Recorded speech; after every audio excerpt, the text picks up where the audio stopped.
Hello everyone, welcome back to the channel. I hope you're doing great. In today's video, I'm going to show you how to fix Replit not working step by step. If Replit suddenly stops working, you can't generate new projects, or you see a message saying that you've reached your daily limit, don't worry.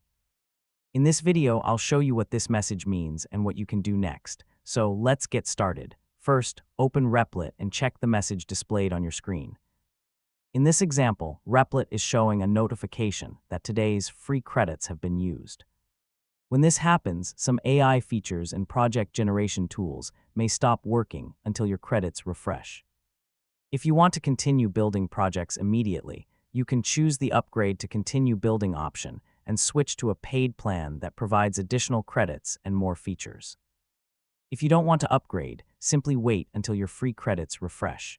As shown on the screen, Replit displays the estimated time remaining before your credits become available again.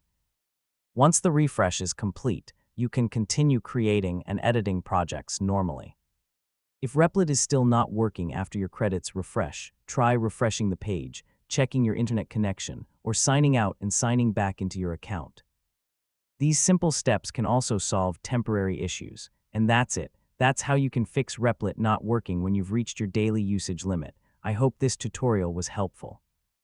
If you enjoyed this video, please give it a thumbs up, subscribe to the channel, and turn on the notification bell for more Replit tutorials. Thanks for watching, and I'll see you in the next video.